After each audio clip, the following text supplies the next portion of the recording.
Bonjour à tous. Bienvenue encore une fois sur Voice of Kivu. Dans cette vidéo, nous allons parler des origines du M23, les causes lointaines et immédiates. Vous allez connaître les accords signés ainsi que ceux qui n'ont pas su respecter leurs paroles. Avant cela, je vous invite à vous abonner à cette chaîne, ça prend juste 2 secondes. Cliquez aussi sur la cloche de notification. Merci. Bref aperçu chronologique.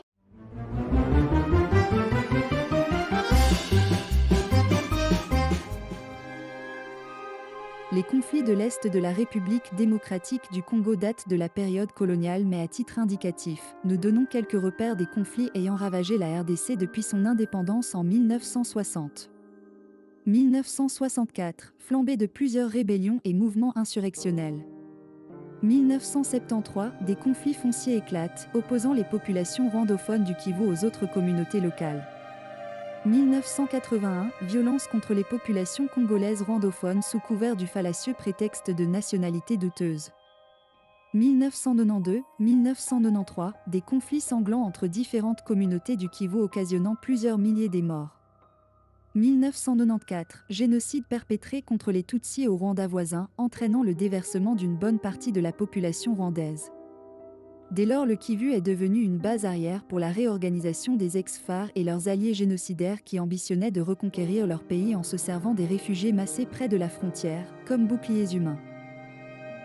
1996, sentant la menace, l'armée rwandaise est intervenue pour libérer les camps. Plusieurs réfugiés rentrèrent chez eux tandis que d'autres restèrent en RDC et formeront l'ALIR, Alliance pour la libération du Rwanda, qui, plus tard, deviendra FDLR, Force démocratique pour la libération du Rwanda. Laurent Désiré Kabila à la tête de l'AFDL, poursuivit sans relâche la conquête du Congo jusqu'à chasser Mobutu du pouvoir. Le peuple comblé d'espoir et impatient de voir venir le changement sera vite déçu par Kabila qui, aussitôt au pouvoir, dénigre la société civile, muselle l'opposition politique et maintient le monopartisme. 1998, Kabila se brouille et rompt avec ses alliés mais aussi avec les ressortissants du Kivu qui l'ont porté au pouvoir et tissa des nouvelles alliances avec les FDLR et plusieurs milices locaux. Cela va mener à une nouvelle guerre qui impliquait 9 pays africains, mais cela n'empêchera pas le RCD d'évoluer jusqu'à contrôler plus du tiers du territoire national avant que n'interviennent les pourparlers qui aboutirent aux accords de Lusaka en 1999. 2001, assassinat de Laurent Désiré Kabila, remplacé par son fils Joseph Kabila. La rébellion du RCD s'est poursuivie et s'acheva en 2003 avec la signature d'un accord de paix entre belligérants, dit accord global et inclusif, signé à San City en Afrique du Sud, instaura un gouvernement de transition, unifiant le pays et intégrant l'ensemble des principaux belligérants au sein d'une armée unique. Cet accord ne sera pas respecté, d'où la création du CNDP. Voici les préoccupations fondamentales sous-tendant l'existence du CNDP, et dont la résolution constituait la condition préalable à toute future intégration dans l'armée selon les accords conclus.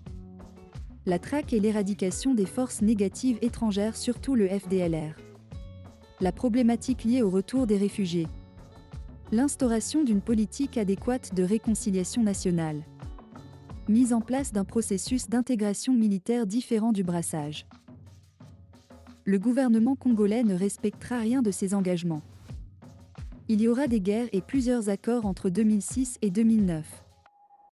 Le cessez-le-feu qui s'ensuivit ne dura que quelques mois avant que l'armée congolaise ne lance une fois de plus une grande offensive sur les positions du CNDP dans le Rutshuru en date du 28 août 2008.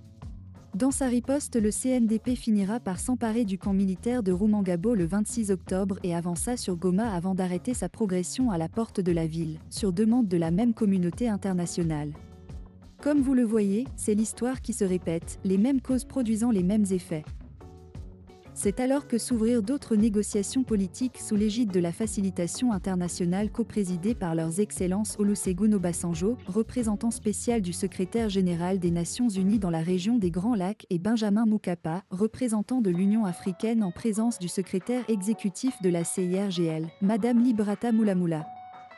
Ces négociations ont débouché sur la signature d'un accord de paix entre le gouvernement de la RDC et le CNDP dénommé Accord du 23 mars 2009. Il convient de noter qu'à cette date, le gouvernement avait signé 2 accords distincts, l'un avec le CNDP et l'autre avec les groupes armés du Nord Kivu et du Sud Kivu.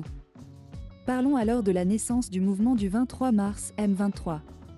Comme d'habitude, le gouvernement de Kinshasa n'a pas respecté ses engagements et tous les efforts pour le pousser au respect de ses engagements ont été vains. En fait, pour Kinshasa, l'intégration du CNDP avait toujours représenté une solution provisoire.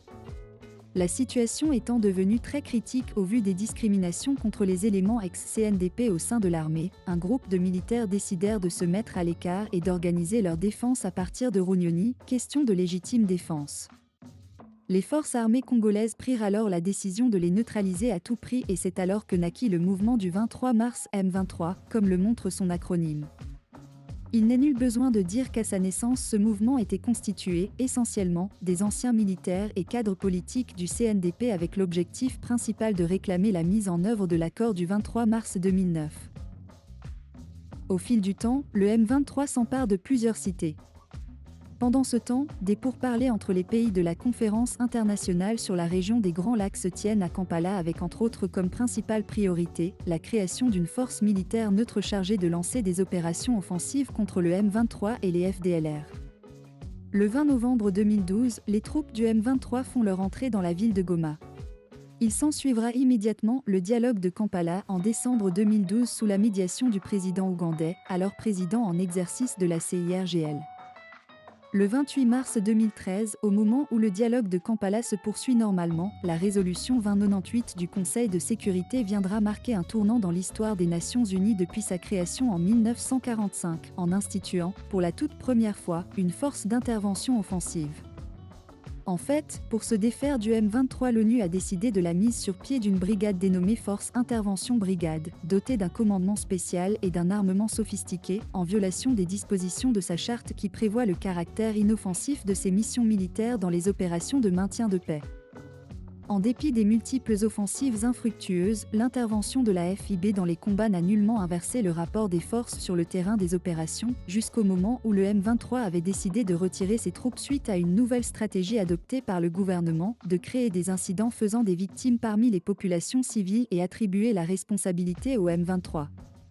Aussi, faut-il noter qu'après le repli du M23 en Ouganda, la FIB qui était censée combattre et éradiquer tous les groupes armés actifs à l'est de la RDC a cessé d'être opérationnelle laissant libre cours à ces derniers, ceux compris les FDLR et les ADF. En lieu et place d'œuvrer pour la mise en œuvre des engagements pris à Nairobi, comme pour les anciens accords, le gouvernement congolais n'a pas trouvé mieux que de les classer sans suite tout en affichant clairement et fermement ses intentions de ne permettre aucune avancée du processus de paix au travers divers agissements, notamment une forte campagne médiatique de médisance sur les médias publics contre le processus de paix par les préposés du gouvernement, avec une euphorie triomphaliste outrée, y compris ceux qui en ont la charge, rompant la confiance et fragilisant le dit processus.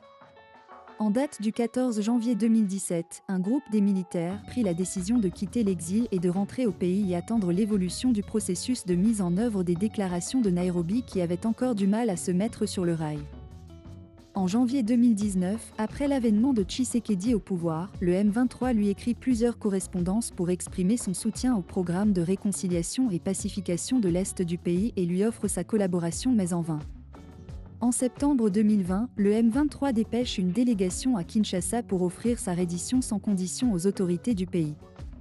La présidence réserve une fin de non-recevoir à la reddition du M23. En guise de conclusion, admettons que le gouvernement congolais n'a jamais respecté ses engagements hier comme aujourd'hui. Veuillez partager cette vidéo et faites un commentaire. Merci, à bientôt.